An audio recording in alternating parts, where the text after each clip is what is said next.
سجدوں کے عوض فردوس ملے یہ بات مجھے منظور نہیں، سجدوں کے عوض فردوس ملے یہ بات مجھے منظور نہیں، بے لوث عبادت کرتا ہوں بندہ ہوں تیرا مزدور نہیں۔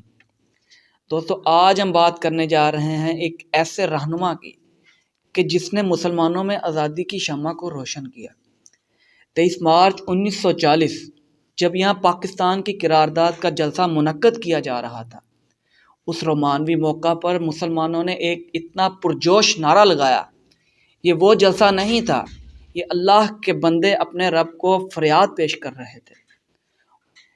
اس دن یہ فیصلہ کیا جا رہا تھا کہ مسلمان چاہتا کیا ہے۔ اس دن اللہ کے بندے یہ کر کے دکھا رہے تھے کہ مسلمان تقدیر کا پابند نہیں ہو سکتا۔ تقدیر کے پابند نباتات و جمادات ہوتے ہیں اور مسلمان صرف احکام الہی کا پابند ہوتا ہے۔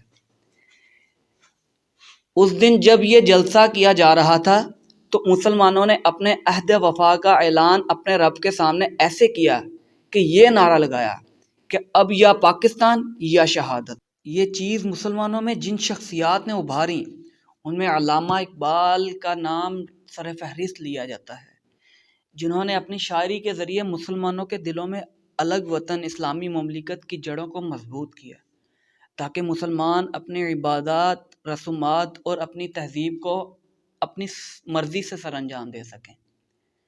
قوم مذہب سے ہے، مذہب جو نہیں تو تم بھی نہیں، جذبے باہم جو نہیں تو محفل غم بھی نہیں۔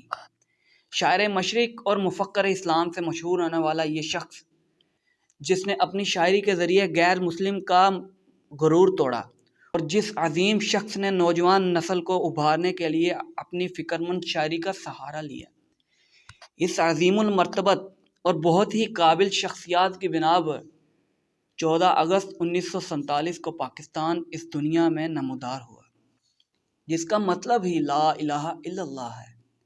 اللہ سے دعا ہے کہ ہمیں اپنے بڑوں کے رستوں پر چلنے کی توفیق عطا فرمائے اور علامہ اقبال رحمہ اللہ کی قبر پر کروڑوں رحمت نازل فرمائے، آمین یا رب العالمین۔